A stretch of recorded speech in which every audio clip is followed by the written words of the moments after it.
তুমি কি জানো আমাদের কলিজার নবী সাল্লাল্লাহু আলাইহি সাল্লামের জীবন কতটা কষ্টের ছিল? তিনি শিশু অবস্থায় তার মা বাবাকে হারিয়েছিলেন। মানুষ তাকে এতিম বলে গালি দিত, তার পবিত্র গালে থাপ্পড় মারত। অসহায় নবীর কান্না ছাড়া আর কোনো পথ ছিল না। নবুয়ত পাওয়ার পর তার আপনজনরাই হয়ে ওঠে তার চিরশত্রু। তাকে পদে পদে হত্যার চেষ্টা করা হয়।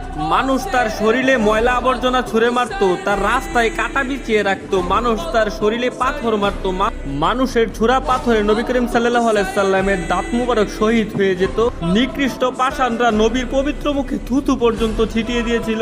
নবী করিম সাল্লাল্লাহু আলাইহি সাল্লামের কষ্টের দহন আরো বাড়লো যখন তার শিশুকালে কলিজার 3 পুত্র সন্তান ইন্তেকাল করেছিল। আবার কলিজার নবীর ঘরে চুলাও জ্বলতো না। ঈদের দিনও তিনি না খেয়ে ঈদগাহে যেতেন। ইসলামের জন্য আমার নবী 3 বছর গাছের পাতা খেয়ে বেঁচেছিলেন। এত কষ্টের মাঝে থেকেও আমাদের কলিজার নবী আমাদের জন্যই শুধু কেঁদেছেন। আমার এই অসহায় নবীকে যদি ভালোবাসো তাহলে কমেন্টে লেখো আই লাভ মুহাম্মদ এবং